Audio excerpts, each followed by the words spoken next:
আজিৰ এইটো ভিডিঅ'ত মই তোমালোকৰ ক্লাছ 10 ইংলিছৰ a tiger in the zoo পয়েমটোৰ MCQ শৰ্ট কুৱেশ্যন আদি কৰি যিমানখিনি পাঠভিত্তিক ভিতৰুৱা কুৱেশ্যন আছে মই লৈ আহিছো এইখিনিৰ পৰাই তোমালোকে এক্সামত কমন পাই যাবা গতিকে ভিডিঅ'টো শেষলৈকে চোৱা আৰু আমাৰ এই বিদ্যালয় পাঠশালা চেনেলটোক তোমালোকে ছাবস্ক্ৰাইব কৰি ল'বা এতিয়া পাৰ্টিৰ ভিতৰুৱা শৰ্ট কুৱেশ্যন এনচাৰখিনি চোৱা মই তোমালোকৰ কাৰণে এইখিনি বাছি বাছি আনিছো এইখিনিৰ পৰাই তোমালোকে এক্সামত 100% কুৱেশ্যন কমন পাই যাবা তো প্ৰথম কুৱেশ্যনটো চোৱা how does the tiger walk in the cage কি কৈছে ভাগটোৱে পিঞ্জৰাৰ ভিতৰত কেনেকে খোজ কাঢ়ে তো আমি উত্তৰটো কৰিম in the cage the tiger walk stately and furiously stately মানে গম্ভীৰভাৱে এণ্ড ফিউৰিয়াছলি মানে খঙেৰে তো কি কৈছে ভাগটোৱে পিঞ্জৰাৰ ভিতৰত গম্ভীৰভাৱে আৰু খঙেৰে খোজ কাঢ়ে তাৰপিছত second question where should the tiger hide to himself কি কৈছে ভাগটোৱে নিজকে ক'ত লুকুৱাব লাগিছিল তো আমি উত্তৰটো কৰিম the tiger should hide in the shadow ভাগটোৱে ছাহত লুকাই থাকিব লাগিছিল তাৰপিছত থাৰ্ড কুৱেশ্যনটো চোৱা how does the cage tiger react to the visitor অৰ্থাৎ পিঞ্জেৰাত থকা ভাগটোৱে দৰ্শকসকলৰ প্ৰতি কেনে ব্যৱহাৰ কৰিছিল উত্তৰটো চোৱা হি ইগন'ৰ দ্য ভিজিটৰ তেওঁ দৰ্শকসকলক অৱহেলা কৰিছিল নেক্সট 4 নম্বৰ চোৱা how does the tiger feel in the cage পিঞ্জেৰাত থকা ভাগটোৱে কি অনুভৱ কৰিছিল তো উত্তৰটো চোৱা in the cage he is an angry mood পিঞ্জেৰাত থকা ভাগটো বহুত খঙাল হৈ আছিল নেক্সট 5 নম্বৰ চোৱা হু passes নিয়াৰ দ্য ৱাটাৰ হোল তো ৱাটাৰ হোলৰ কাষেদি কোন পাৰ হয় এনচাৰটো চোৱা দ্য ফেট ডিয়াৰ passes নিয়াৰ দ্য ৱাটাৰ হোল অৰ্থাৎ মুঠা তাজা হৰিণ ৱাটাৰ হোলৰ কাষেদি পাৰ হৈ যায় তাৰপিছত 6 নম্বৰ চোৱা what sound does the tiger hear at the night ৰাতি টাইগাৰখনে অৰ্থাৎ ৰাতি বাঘখনে কিহৰ শব্দ শুনা পায় the tiger hear the sound of patrolling car ৰাতি পেট্ৰলিং কাৰৰ শব্দ শুনা পায় 7 নম্বৰ চোৱা how should the tiger walk through the grass কি কৈছে ভাগটোৱে ঘাঁহৰ মাজেৰে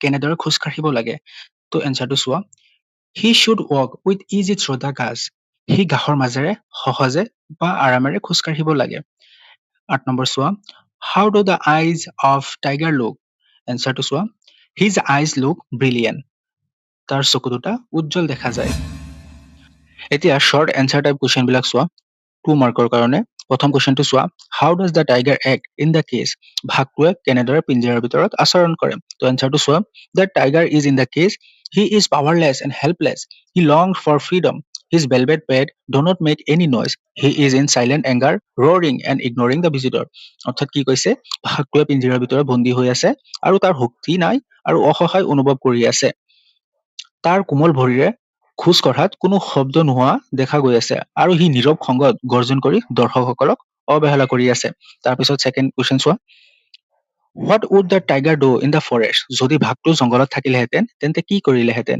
তো এনচাৰটো চোৱা in the forest the tiger can enjoy completely freedom he would walk around freely without any fear he would টেৰৰাইজিং the villagers by growling he would show' his teeth and claws অৰ্থাৎ যদি ভাগটো জংঘলত থাকিলেহেঁতেন তেন্তে সি সম্পূৰ্ণ স্বাধীনতা উপভোগ কৰিলেহেঁতেন কোনো ভয় নোহোৱাকৈ স্বাধীনতাৰ বাবে ঘূৰি ফুৰিলেহেঁতেন আৰু তো গৰ্জন কৰি নিজৰ দাঁত আৰু নখ দেখুৱাই গাঁওবাসীক আতংকিত কৰিলেহেঁতেন চোৱা 3 নম্বৰ কি কৈছে how does tiger feel in the zoo অৰ্থাৎ ভাগটোৱে পিঞ্জৰাৰ ভিতৰত কেনে অনুভৱ কৰে তো আমি উত্তৰটো কৰিম the poet describe the feelings of tiger in the zoo he kept move from one corner to another he stalk in his vivid stripes moving the few step of his cage he is not happy he express his silent anger অৰ্থাৎ কবিয়ে চিৰিয়াখানাত থকা ভাগটোৰ অনুভৱ বৰ্ণনা কৰিছে সি পিঞ্জৰাৰ ভিতৰত এটা কোণাৰ পৰা আনটো কোণালৈ নিজৰ ক'লা ঢাকবোৰ উজ্বলাই ঘূৰি ফুৰে আৰু কি কৈছে ভাগটো সুখী নহয় আৰু সি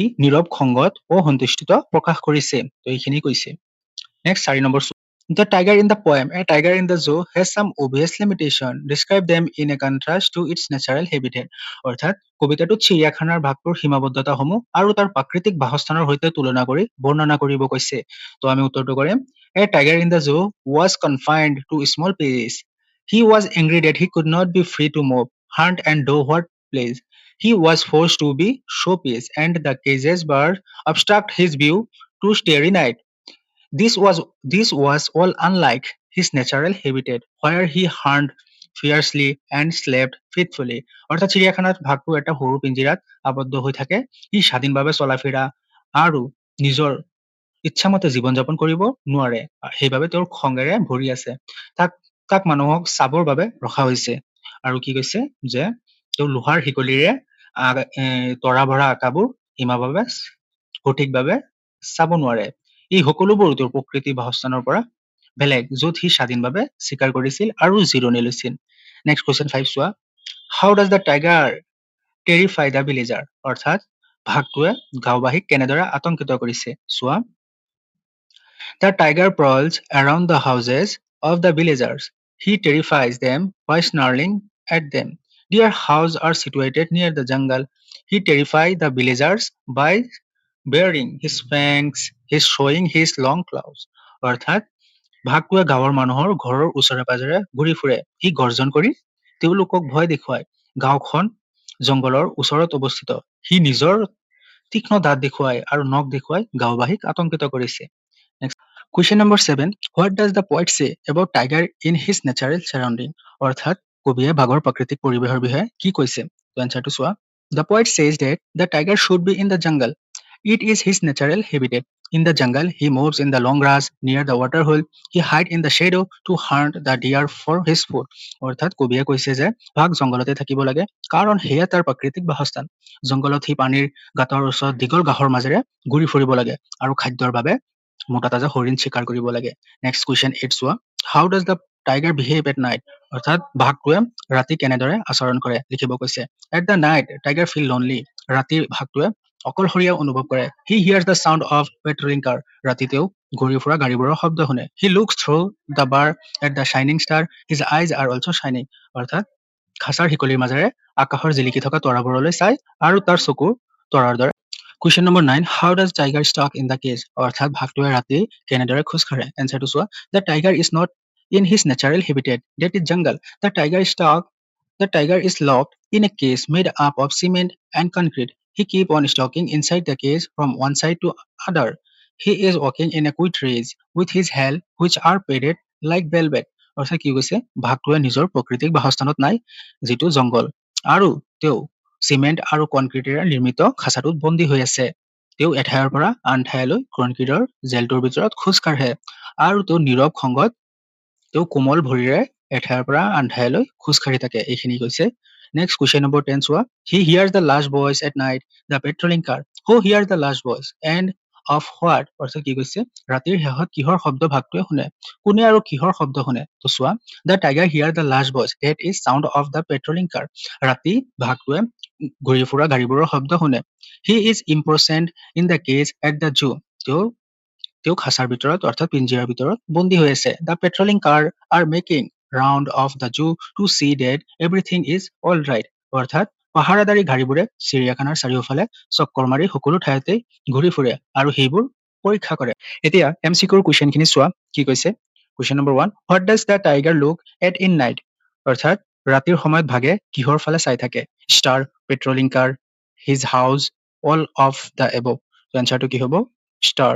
অৰ্থাৎ ৰাতি ভাগটোৱে আকাশৰ তৰাৰ ফালে চাই থাকে। ইয়াত যদি কুৱেশ্যনটো দিলে হয় what does the tiger hear at in night, তেন্তে হ'লেহেঁতেন পেট্ৰলিং কাৰ। তো পিছত 2 নম্বৰটো চোৱা। Who wrote the poem a tiger in the zoo? কোনে লিখিছে? Leslie Norris. By ignoring visitor what is poet trying to say? অৰ্থাৎ দৰ্শকসকলক আওকাণ কৰা বুলি কবিয়ে কি বুজাব বিচাৰিছে? তো option there is no' use of শ্বয়িং rage. The tiger is less terrorising because old life. See the tiger know' his power is restricted. তো এনচাৰটো কি হ'ব? All of the above. Question নম্বৰ 4. What describe tiger in a jungle? কি বৰ্ণনা কৰিছে যেতিয়া ভাগটো জংঘলত থাকে? অপশ্যন চোৱা। Ignoring visitor locked in a concrete cell bearing his white fangs his strength behind bars. গতিকে এনচাৰটো হ'ব বিয়াৰিং হিজ হোৱাইট। কুৱেশ্যন নম্বৰ 5. Name the poetic device use in the line bearing his white fangs his claws. কি কৈছে? Bearing his white fangs his claws শাৰীটোত কোনটো অলংকাৰ ব্যৱহাৰ কৰা হৈছে? তো অপশ্যন চোৱা। Assonance, consonance, metaphor and oxymoron. সঠিক এনচাৰটো হ'ব consonance. How does the cage tiger react to the visitor? পিঞ্জিৰা থকা বাঘটোৱে দৰ্শকসকলৰ প্ৰতি কেনেদৰে ব্যৱহাৰ কৰিছে? তো option with a happy face, proudly, he ignore them, with a said face. তো সঠিক এনচাৰটো হৈছে হি ইগন'ৰ দেম। 7. হু পাছেছ নিয়াৰ দ্য ৱাটাৰ হোল? ৱাটাৰ হোলৰ কাষেদি কিহে পাৰ হৈ যায়? Plum buffalo, plum dear, zebra, all of the above. তো এনচাৰটো হৈছে plum dear. How do the eyes of the tiger look? বাঘৰ চকু দুটা কেনেকুৱা দেখা যায়? Option dark, said, light, brilliant. তো সঠিক এনচাৰটো হৈছে brilliant. 9th, the tiger has velvet like, অৰ্থাৎ মুখমলৰ দৰে কোমল কি আছিল? স্কিন, হিয়াৰ, নজ, পাউচ। তো সঠিক এনচাৰটো হৈছে পাউচ, অৰ্থাৎ ভৰিৰ তলটো তেওঁৰ মুখমলৰ দৰে কোমল আছিল। How does tiger react in the cage? পিঞ্জিৰাত থকা বাঘটো কেনেদৰে প্ৰতিক্ৰিয়া প্ৰকাশ কৰিছে? তো চোৱা option happy mode, angry mode, sad mode, D none of the. তো সঠিক এনচাৰটো হ'ল he is in an angry mode. Name the poetic device use in the line he stalk in his vivid stripe. কি কৈছে? He stalk in his vivid stripe শাৰীটোত কোনটো অলংকাৰ প্ৰকাশ পাইছে বা ব্যৱহাৰ কৰিছে? অপশ্যন চোৱা কনচনেঞ্চি, এছনেঞ্চি, মেটাফৰ এণ্ড অক্সিমৰন। তো সঠিক এনচাৰটো হৈছে consonance. Question number 12, how does the tiger walk in the cage? পিঞ্জৰাত থকা বাঘটো কেনেদৰে খোজ কাঢ়ে? অপশ্যন চোৱা slowly and quickly, fast and happily, lazy and carelessly, loudly and angrily. সঠিক এনচাৰটো হৈছে slowly and quickly. Question number 13, the free tiger would টেৰৰাইজিং the village people by শ্বয়িং দিছ। কি কৈছে? স্বাধীনচিতীয়া বাঘটোৱে গাঁওবাসীক ক'ত নিজৰ ভয়ংকৰ ৰূপ দেখুৱাই আতংকিত কৰিব? কোনখিনিত? ফৰেষ্ট, চিটি, জো, হাউচ নিয়াৰ দ্য ফৰেষ্ট। সঠিক এনচাৰটো হৈছে হাউচেছ নিয়াৰ the forest. At night, Tiger imprisoned could only do of eating his storage food, staring the star, moving inside the cage, and sleeping. So, সঠিক এনচাৰটো হৈছে staring the star. Last question to, where is the tiger strength lock? ভাগৰ শক্তিখিনি ক'ত আবদ্ধ হৈ আছে? In the jungle, in the nature, behind the cage bar, none of these. তো সঠিক এনচাৰটো হৈছে behind the cage bar.